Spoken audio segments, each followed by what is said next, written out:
Pendant les premières années de la Seconde Guerre mondiale, le ciel du Pacifique appartenait à un avion unique, le Mitsubishi A6M0. Les pilotes alliés le surnommaient l'Invincible, et il est facile de comprendre pourquoi.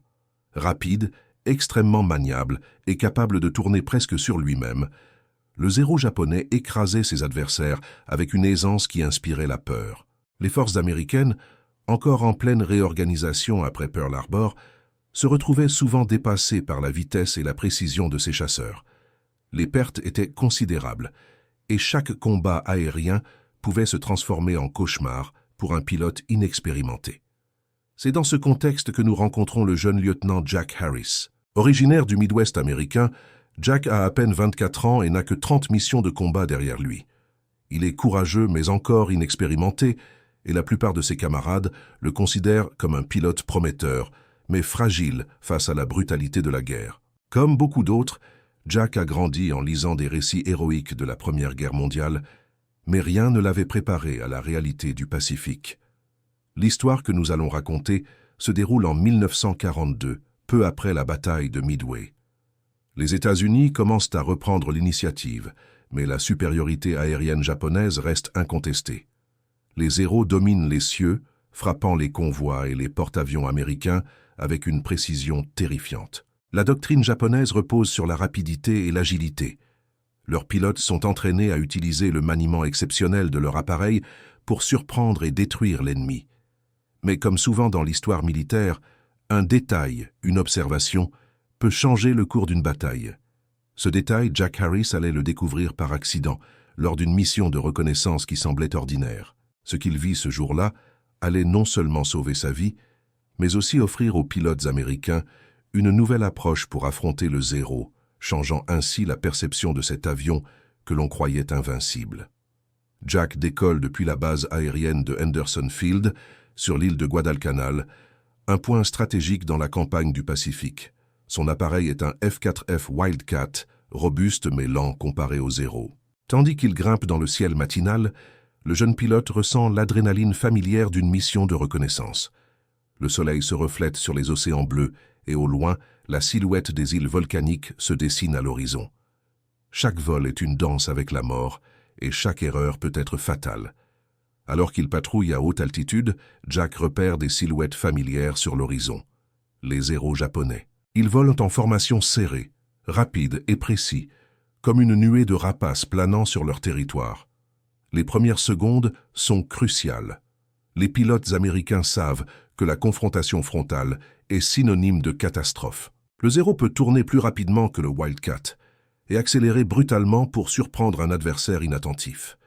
Jack observe attentivement les mouvements de ses adversaires. Ses mains crispées sur le manche, il anticipe chaque virage, chaque accélération. Et c'est alors que tout bascule. Dans un mouvement instinctif pour éviter un tir ennemi, Jack effectue un virage serré qui déséquilibre légèrement son appareil. Mais ce mouvement, fruit de la peur et du réflexe, va lui révéler un détail que personne n'avait encore remarqué. À travers l'angle de son cockpit, Jack peut voir le Zéro le plus proche, effectuant un virage serré pour le suivre. Et il remarque quelque chose d'étrange. L'avion japonais tremble légèrement, son moteur vibre de manière inhabituelle et le fuselage semble plus fragile qu'il ne l'avait imaginé. C'est un détail subtil, presque imperceptible, mais suffisant pour éveiller la curiosité du jeune pilote. Jack Harris réalise alors que le Zéro, malgré son apparente invincibilité, n'est pas infaillible. Son moteur est exposé et fragile, son blindage insuffisant pour encaisser des tirs précis, et surtout son carburant hautement inflammable représente un risque considérable si l'avion est touché au bon endroit. Ce n'était pas une leçon théorique apprise dans un manuel, mais une découverte pratique observée en plein combat. Prenant note mentalement de cette faiblesse, Jack continue sa mission. Mais il sait maintenant que la supériorité japonaise n'est pas absolue. Avec une observation minutieuse et une stratégie adaptée, il est possible de survivre et même de renverser la situation. Cette prise de conscience marque le début d'un changement dans la tactique américaine face aux Zéros japonais. Alors que Jack Harris s'élève au-dessus de l'océan Pacifique, le ciel s'assombrit sous la présence des Zéros japonais. Le calme apparent est trompeur. Chaque pilote sait qu'une erreur peut être fatale. Le Wildcat de Jack, bien que robuste, est moins maniable que les Zéros. La supériorité aérienne japonaise est redoutable. Chaque mouvement doit être calculé avec précision. Dans les premiers instants du combat, Jack effectue des manœuvres d'évitement, tirant parti de la rigidité relative de son appareil. Les Zéros, rapides et agiles, tentent de le surprendre par des attaques frontales et des virages serrés. Mais Jack, concentré et attentif, remarque que les Zéros ont tendance à surestimer leur manœuvrabilité lorsqu'ils s'engagent dans des virages extrêmes. Leur moteur vibre, leur fuselage fléchit légèrement, et la structure fragile devient vulnérable aux tirs précis. Pendant une attaque particulièrement serrée, Jack se retrouve face à un Zéro isolé. Les deux avions tourbillonnent dans une danse aérienne complexe. Le jeune pilote ajuste son angle, observe la position du moteur et de l'hélice et réalise que l'approche frontale n'est pas nécessairement la plus dangereuse pour lui. En choisissant d'attaquer depuis le flanc, là où le moteur et le réservoir de carburant sont exposés, il découvre qu'un tir précis peut neutraliser le Zéro sans que son Wildcat soit en danger immédiat. Cette découverte est accidentelle, mais elle change complètement sa perception de la supériorité japonaise. Jack note mentalement chaque détail, la vitesse à laquelle le Zéro peut pivoter, l'angle exact pour attaquer le moteur, la manière dont la structure de l'avion fléchit sous des manœuvres extrêmes. Il comprend que la clé n'est pas de rivaliser en vitesse ou en agilité, mais d'exploiter les faiblesses structurelles du chasseur ennemi. Après ce premier contact, Jack continue ses missions avec une vigilance renouvelée. Il commence à expérimenter différentes techniques, cherchant à confirmer ce qu'il a observé.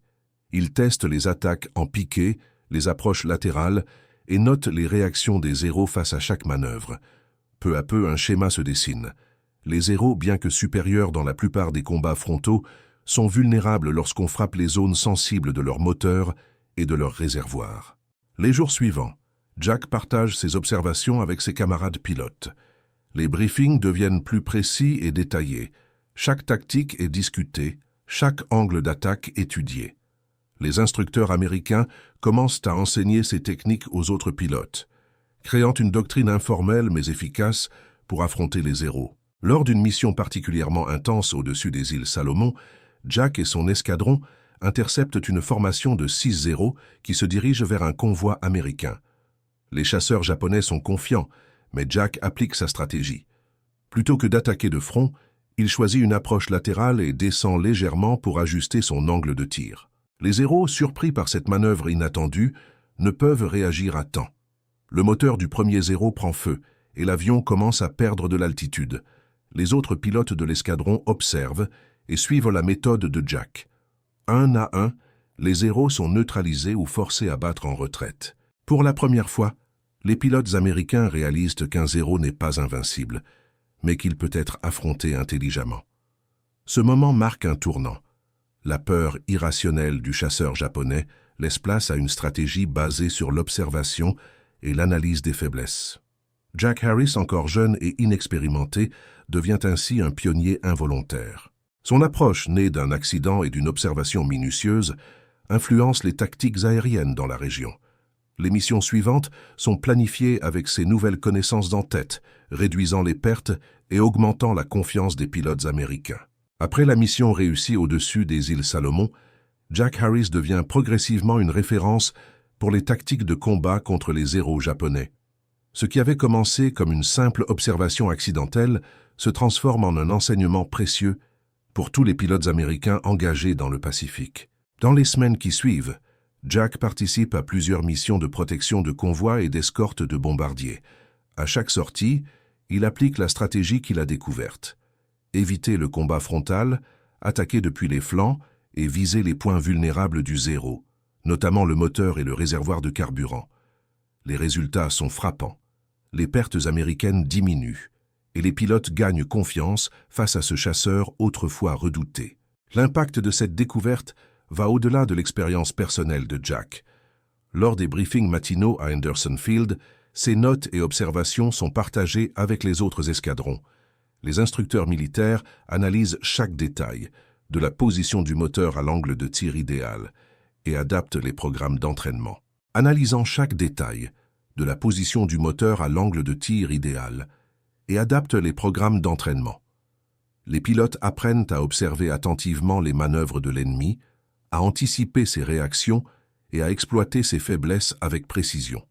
Ces nouvelles tactiques commencent à se répandre rapidement parmi les unités américaines dans le Pacifique. Le principe fondamental est simple mais révolutionnaire. Plutôt que de rivaliser en vitesse et en maniabilité avec le Zéro, les pilotes doivent utiliser intelligence, observation et précision pour le neutraliser. La supériorité japonaise, autrefois perçue comme absolue, devient vulnérable aux attaques bien planifiées. Lors d'une mission ultérieure au-dessus de l'île de Tulagi, Jack mène un petit escadron chargé d'intercepter une formation de Zeros escortant un bombardier japonais. Les avions ennemis se déplacent avec confiance, sûrs de leur invincibilité. Mais Jack applique la tactique apprise. Il reste légèrement en retrait, observe les mouvements de chaque Zéro, puis attaque méthodiquement. Son Wildcat se déplace avec précision, exploitant chaque faiblesse du chasseur adverse. Un des Zéros, isolé par la manœuvre de Jack, subit un tir précis sur le moteur. L'avion tremble, perd de la puissance et commence à chuter. Les autres pilotes suivent l'exemple et en moins de quelques minutes, la formation ennemie est dispersée. Aucun pilote américain n'est perdu dans cette mission. Ce succès, bien que modeste, démontre l'efficacité des nouvelles tactiques et renforce la confiance de l'escadron. Les instructeurs américains prennent rapidement note des résultats. Les manuels de combat sont mis à jour pour inclure ces nouvelles stratégies et des exercices sont organisés pour simuler les faiblesses des Zéros. Les pilotes apprennent à exploiter l'agilité de leurs propres appareils et à observer méticuleusement les adversaires, transformant chaque mission en un exercice de précision et d'anticipation plutôt qu'un simple duel de vitesse. Cette approche change progressivement l'équilibre dans le Pacifique. Les Zéros, autrefois synonymes de peur et d'invincibilité, deviennent vulnérables face à des pilotes qui connaissent et exploitent leurs points faibles. Jack Harris, malgré son statut de jeune pilote, devient un acteur clé dans cette évolution tactique. Mais l'histoire ne s'arrête pas là. Les missions suivantes montrent que la tactique nécessite discipline et patience. Les Zéros restent dangereux et chaque pilote doit rester concentré et méthodique. Une erreur, un angle mal calculé ou un tir manqué peut coûter la vie. La guerre aérienne dans le Pacifique demeure impitoyable, mais la connaissance et l'expérience offrent désormais un avantage significatif. À mesure que les missions s'accumulent, les pilotes américains commencent à combiner la tactique de Jack avec d'autres stratégies. Vol en formation serrée pour protéger les Wildcats, utilisation de bombardiers en diversion et attaque coordonnée pour isoler les chasseurs ennemis. Le résultat est un changement tangible sur le champ de bataille. Le Zéro, redouté et invincible en théorie, perd progressivement son statut de menace absolue. Jack Harris continue de voler avec détermination et prudence. Chaque mission est une leçon de survie et d'observation. Il garde ses notes personnelles, détaillant chaque angle, chaque manœuvre réussie et chaque leçon apprise en combat. Ces notes deviennent une référence informelle, une bibliothèque tactique que les pilotes utilisent pour perfectionner leur technique. Quelques mois après sa première découverte, Jack Harris est devenu un pilote expérimenté et respecté.